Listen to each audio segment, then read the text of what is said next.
Hello and welcome to another episode of Unstuck with Hypnopunk Transformation with Edge. Today's episode is going to be about what makes somebody ready for change, what makes somebody a good hypnotic candidate, what makes somebody successful in hypnosis or whatever kind of change work that they, in fact, endeavor to do.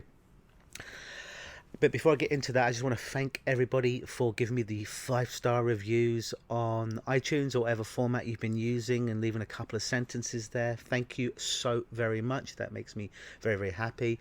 I put out these podcasts for free with as much good content as I can regularly because I want to get the message out. I want to get the word out there of helping you become unstuck.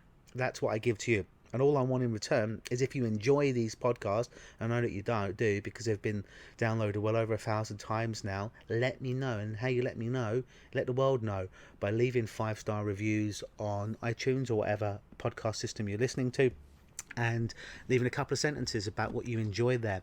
And also what I do to sweeten the deal for you guys is once you've done that, is just send me an email at mail, M-A-I-L, at Luke, L-U-K-E, Gnosis, N-O-S-I-S.com, mail at lukegnosis.com. Let me know, give me a screenshot. And what we do is we book you in a 30-minute 3-power session. That's a 30-minute Skype with me, no matter where you are in the world, where we talk about one subject in your life that's been keeping you stuck to this point, and endeavoring that 30-minute power call to help you to become unstuck in that area. And that's my gift to you for enjoying this podcast. So please do that. Back on with the show. What makes somebody a good hypnotic candidate? What makes somebody ready for personal change? What makes somebody ready for a life revolution, if you will?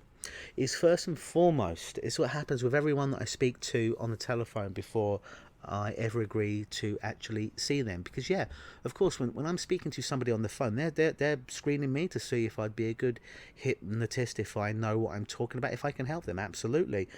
But on the other end, what a lot of people don't realise is I'm actually screening you. I'm screening you, and any good change worker will screen you.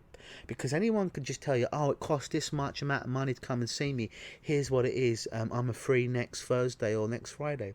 But how do they know they can help you unless they spend a good 30 minutes on the telephone with you, speaking with you, finding about your intrinsicies, it's easy for me to say, about your problem, about what's been keeping you stuck, to find out if indeed they can help you. And I'll tell you quite up front, I don't work with, personally, everyone I speak to. Probably respectfully, about 50% of people I speak to each day respectfully decline, because I've been doing this close to 21 years now, and I know when someone's ready to change, and I know when they're just looking to continue to victimize themselves and just merely have someone listen to that broken story, that broken record. And I'm not into doing that. If you want someone just to listen to you spout about how hard your life is, then go get a good friend, get a dog, go to a counsellor, go get some psychotherapy, so you can stay talking about your problem for 4 years, 3 times a week, and paying the psychologist 100 times of what you paid come and see me for a couple of sessions, or any good change worker. So I'm screening people to see where they're at, to see where their commitment is into change. And I want to share with you these things today. How to know if you're ready to make change in your life.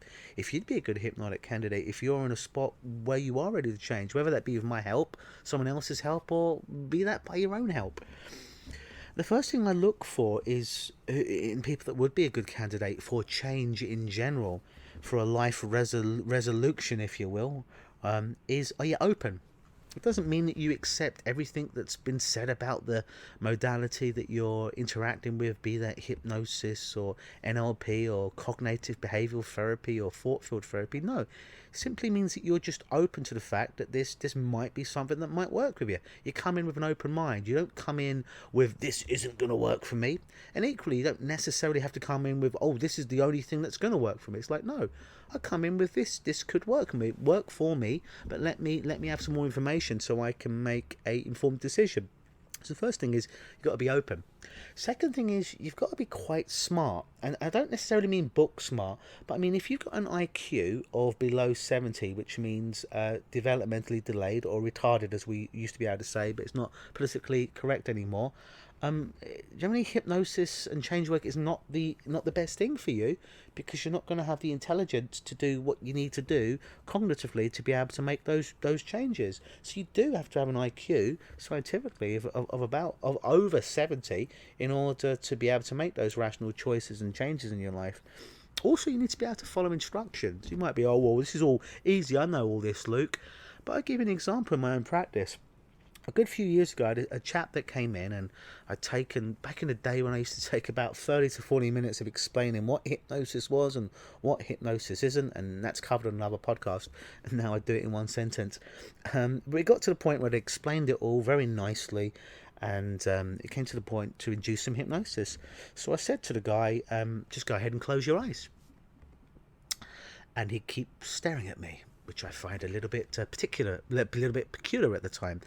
So I'm like, well, maybe it's my strong accent. Maybe he did not hear me. Maybe he was distracted for a moment. So I did it again with a bit more force, and I just kind of waved my hand in front of his eyes and just go, yeah, just go ahead, close your eyes.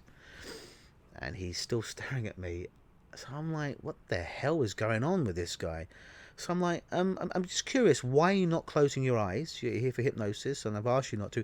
He's like, well, I thought you were gonna make me close my eyes, and then so I poked him in his eyes, and he closed his eyes.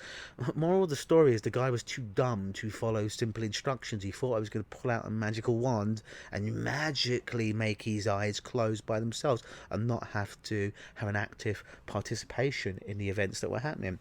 So you've got to be able to follow simple instructions. The other thing as well is the ability to go with the flow. Now, in my experience of working with many men, many women, ladies, I do find that not all women, but particularly if it's between men and women, I very rarely encounter this problem with men. I do encounter this problem maybe 20% of the time with women, with a particular type of woman. These are people that I call lovingly control freaks. They think they need to control the situation all the time. And I spot these people straight away, because when we're doing a screening over the telephone, they're trying to dictate their terms to me and their story to me.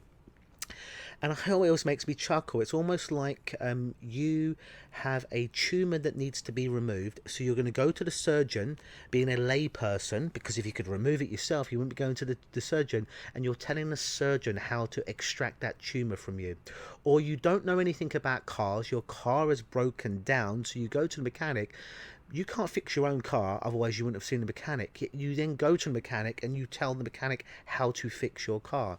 Or you have sought legal advice because you don't know the legal laws or ramifications of something, and you're going to court, but then you proceed to tell the lawyer how to do their job. Or if you knew how to do your job, why are you calling me? Why are you calling the lawyer? Why are you calling the mechanic? Why are you calling the surgeon? If you knew how to fix it, you would have fixed it. You wouldn't be reaching out for someone.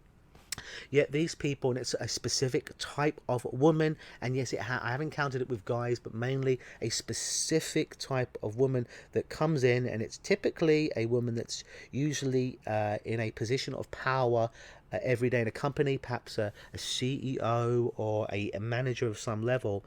And they simply come into the sessions and they do not want to follow simple instructions, and they just have this terrible fear of letting go, because most of the day they're in a position of managing people, bossing people around, perhaps even in relationships, but they're stuck, and I don't realize that the thing that's been keeping them stuck is that very behavior, the behavior that they think they are in control.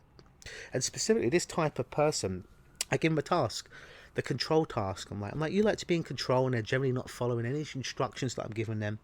And luckily I can spot these type of people on the phone now, these control freaks. I'm like, and I spot this and I say, well, and they're like, well, I just can't give up control, because they think there is a thing called control. There is no thing called control. And what I do with this particular type of person when I spot this is I'm like, okay, so you want control, fantastic. So all I want you to do is, in this quiet office where you're not under any threat whatsoever, for the next 30 seconds, I simply just want you to have no thoughts. For the next 30 seconds, there'll be very little sound in this office, very little distraction. You can close your eyes and have no thoughts just for 30 seconds. For 30 seconds, have no thoughts inside your head. I actually tell them a minute, but I stop them after 30 seconds because I'm like, so how many thoughts did you have? And they're like, oh, well, I thought about this, I thought about that. I'm like, ah. I'm like, so you were under no pressure, were you? Like, no, you were under no strain or fear in this room. You were quite calm and peaceful and so, yeah, yeah, yeah. Yet for 30 seconds, not for a minute, but for 30 seconds, I stopped you and you couldn't even control the thought inside your head. There's no such thing as control. If you can't even control the thing that's going on inside your head, let go of the control here, because it's just an illusion. I have no control of you, but you have very little control of yourself. It's just an illusion. You just have ability of influence over your unconscious mind to take actions. Usually that's kind of self-corrects the type of people, but sometimes there is a battle of still they do not get it. They have so much fear of this illusion of control that keeps them continue to be habitually stuck in that problem. And oftentimes we need to do work around the issue of control before we can even do any work around the issue that they came in for, which coincidentally usually collapses when they let go of their need to have control over all things. So really, what's the solution of that? If you do feel the need to be in control, is the ability in hypnosis or in any change work to go with the flow. To go with the flow. You've hired a professional to work with you, and you're going to go with the flow. As long as it's safe, as long as it's ethical, it's non-dangerous, to go with the flow, to go with someone's lead. You have to have the ability to do that, or at least open to the fact to allow yourself to see through the illusion of control, which doesn't exist. And by all means, guys, if you do think it exists, please pause this podcast right now, and for the next minute, have no thoughts inside your mind. As long as it's safe to do, you can be in a quiet area, and I guarantee you will have thoughts coming into your mind. Whether you can pull yourself back on track, yeah, you can absolutely do that, but you will have thoughts that come into your mind, because I've been practicing meditation for 20 years. I can't get my mind to be completely still with no thought for more than a minute. I know Buddhist monks that have been doing this longer than I've been alive, yet can't have their mind remain completely still with no thoughts for any length of time because they're alive. You also have to have the ability in any form of change work on yourself or with a professional, the willingness to accept responsibility. I mean, if you come to work with me, any hypnotist or any change artist, the responsibility is not on me to change you. It's not on Tony Robbins to change you. It's not on Oprah to change you. It's not on Dr. Phil to change you. It's on you to change yourself with the tools that we give you. Because one thing's for sure, you come into my office or any of those people that I just mentioned and you work with them, insert the guru here, they're not going to be with you every moment of every day to ensure you don't do that behavior. You have to self-govern. We will give you tools to use, very powerful tools that have worked for many, many thousands, millions of people through a huge length of time, through history. Yet it's up to you if you use the tool. If you keep the tool in the box and you never pull it out to use it, that's on you. Hypnosis, any good change worker, any good mentor, any good coach will give you the ability, will make sure that you know how to use those tools, that you have that toolbox, but it's certainly up to you whether you use them. So accepting responsibility for change, that it's all on you. Our job is to guide you. Our job is to help you. Our job is to walk you to that very door of transformation. But make no mistakes about it. It's up to you whether you step inside. Because I'm in absolutely have no desire to kick somebody through a door that they do not want to go through. I think that is unethical. You also, when it comes to change, in my experience, how to know when you're ready for change.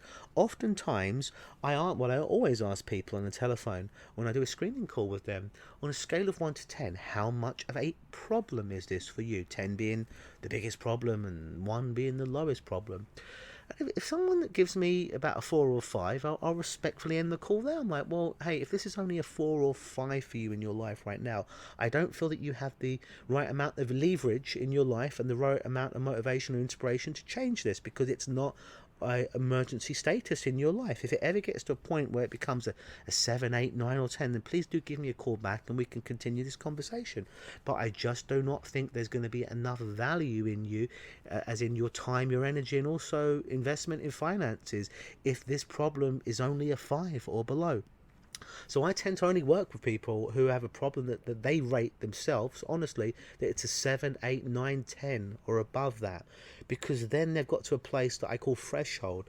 And threshold is when we get to that place where I cannot bear living this life exactly the same tomorrow. I've got to do something. I've got to do something now to change this thing. Not like, oh, I kind of almost, yeah, sort of want to maybe change these things. No, do you want to change it or not? Because I'm not interested in being your next failure. I'm not interested in a exercise of masturbation here.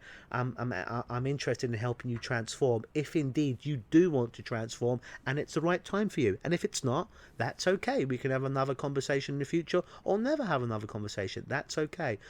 But I'm only interested in working with people who get to that stage. It's not wishy-washy. It's not about putting your toe in. And it goes to all transformations I've done on myself. If I was ever wishy-washy about it, well, let me kind of sort of try this. No, I either do it or don't do it. That's the kind of commitment that I need from me, and that's worked for me in my own life in change. And that's the same kind of commitment that I need from clients when it comes to working. Is either you really want to do this and we're going to play full out because I'm going to bring my bat and ball. That's a given. But are you going to bring your bat and ball to play? I don't know. And if you do, we can play and make these transformations. So that's another way of knowing if you're ready to make these kind of changes in your life. If you're ready, people like, Luke, but how do I know if I'm really ready to make these changes in my life? Well, I say use your gut. Oftentimes we do not use our gut in our life. Now, there's 3 things to listen to in our life. There's your mind, there's your heart, there's your gut. Your mind's going to give you all the intellectual understandings about something, and it has its part. But it's all only on intellect. It's only 1/3 of the puzzle. If you just listen to your heart, you're going to be making decisions differently. If you feel good, to make a decision of when you feel bad. It's state dependent. It's like, well, if I feel happy, I'm going to go and buy that car now. But now when I feel sad or neutral the next day, I kind of wish I didn't buy that new car because I already have another car and I couldn't afford it. That can get us in trouble as well. But the one thing that doesn't get us in trouble, the one thing that in my experience works 100% of the time when you listen to it and when you act upon it, is your gut. Your gut is not the intellectual understanding. It's not the emotional feeling. It just, you feel in your gut if something's right. It comes from your gut. You just feel something's right or isn't right there. For an example, if you're walking home late one night and you just get a feeling in your gut like, oh, this alleyway, this street, I've got a feeling. Sometimes people don't listen to it and they're fine. Sometimes people don't listen to it and they get in trouble. But oftentimes when people listen to it, no bad ever happens by listening to your gut. The worst case that happens is nothing that happens. But generally it does not steer you wrong when you listen to your gut. You cut through the sound and the noise of your intellect, of your head, always intellectualizing things the whole time, which is only one part of the puzzle. Or emotionally being pulled from one emotion to the next, one bubble to the next bubble, if you will, which is all state dependent. When you listen to your gut, it cuts through all the noise. It's like the inner compass that steers you almost always in the right direction. And oftentimes people, like I say, they don't listen to it. The gut will speak and they will not listen. They'll over-intellectualize what their gut's saying, or they'll try and outfeel what their gut's telling them. And you can absolutely do that. But oftentimes you don't get the kind of result that you want. It's been my experience, the experience of many, many thousands of clients, that when they listen to their gut, it steers them in the right direction, to make the right decisions, to go on the right dates with the right people, to make the right financial decisions in their life, to make the right decisions based on their health when they listen to their gut.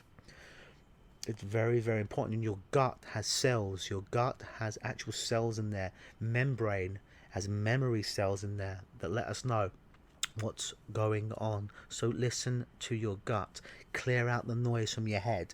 Clear out the noise from your heart. Listen to your gut. Is this the right thing? Is this enough of a problem in your life now to change, to invest that time, energy and money? Because whether you're working with me, whether you're working with another professional change artist, perhaps even if you're working with yourself, there is going to be an investment you're going to need to make. Now, it's either going to be time, energy or money, and all 3 of those things.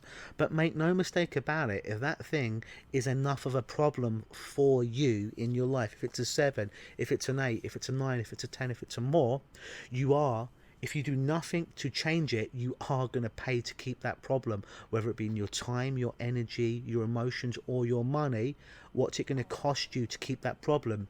You are either going to buy the solution or you're going to buy into the problem, but it's going to cost you either way. And it's up to you whether you invest in a solution to this problem, and it is going to cost you something, or you buy into keeping all these problems and all the missed opportunities, missed time, emotions, energy and money that it costs you. You are going to have to buy something, but it's completely up to you what you buy. And it also comes with all my work and any change you're artist. All the work comes down to simply one thing. And if you can take this concept away that I'm giving you right now and put it into practice, you do not need me. You do not need another self-help book. You do not need to listen to Oprah, Dr. Phil, Dr. Oz anymore, or Tony Robbins. It simply comes to this. If that thing is of a project status, emergency status, it's a 7, 8, 9, 10 in your life, this problem right now, it's simply about letting go. If you can simply let go of that problem, you don't need any of us. In fact, you don't need any of us. You can do that. Most people just don't know how to let go, and there's books and courses and coaching programs you can invest out there to help you to let go. Or you could just simply let go. And it's as simple as this, guys. How do you let go? If it's safe to do this now, what I want you to do is I want you to open up your right hand, palm facing the ceiling, have your right arm outstretched in front of you. Pick up a pen or a pencil, something that's quite light, okay? And put it into the palm of your hand right now, of your right hand, okay? Now, how do you let go?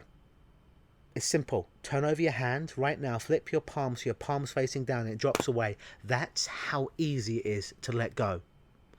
Don't get confused by the simplicity of letting go, how simple it is. Where most problems are caused are this. Now pick up that pen or that article again, or that item I should say. Put it again in that right hand that should be open, palm facing the ceiling, right arm outstretched in front of you. Now grip, make a fist over that object that you hold into your arm. That's what most people do. They have the absolute ability to let go, but the problem is not the problem, because problems come to go in life. The problem becomes you and your ability to continue to hold on and not let go, because then that problem becomes a part of you and your identity, and you get a thing called secondary gain, which is on some level you're getting something from that problem. You're getting some kind of comfort, whether you're conscious of it or not. That's where the problem comes in. And oftentimes when I'm working with people, that's what I need to coach them about. It's not necessarily about the stopping smoking, the losing weight, to stop traumatizing themselves, to stop peeing the bed, to stop overeating. It's simply about allowing yourself to let go of that problem, because that's the habitual way of your mind, is to simply let things come and to let things go. That's why meditation can be so very powerful out there, and processes like that, the ability to let go. And when you have the ability to let go, which is really that simple, not necessarily that easy, but that simple, then you become your own coach, your own transformational expert. And oftentimes, like I say, my job is really to help to coach people, to give them the ability that they always had the ability to do, but they thought it was too easy, and it needed to take years of struggle and heartache. So I hope you've enjoyed today's podcast. As always, if you enjoy it, please leave me a 5-star review on iTunes or however you listen to this podcast, and leave a couple of sentences, and then shoot me an email at mal@hypnosis.com with a snapshot of it, a screenshot if you will, and we'll book your 30-minute power session to give you the ability to let go and become unstuck. How I like to finish these podcasts nowadays is with what I call the warrior's prayer. We face dire challenge and chance. Our lives, our way of life, it hangs in the balance, a fragile glass standing on a wire high above the asphalt. And as we pray for not one drop of rain under an overcast sky, and yet I smile. We will fight and we will bleed, and yet I smile. We shall face men, some cornered into their roles by circumstance, some desperate murderers thrilled by blood. We shall end them all, as is our charge this day, as is our sorrow, and yet I smile. We will leave our loved ones to traverse this dangerous road, rushing out of peace in the war, and yet I smile. For we will mine glory from the wrath of struggle this day. We will honor and protect this bastion of life in a land of dead. And we will win. You trust the King. We will win. And yet I smile, and I laugh. And I rejoice this day, for on this day we are joined in purpose and vision. We are of a singular heart and mind. On this day we are one. We are one. We are one. Always believe. Hypnopunk.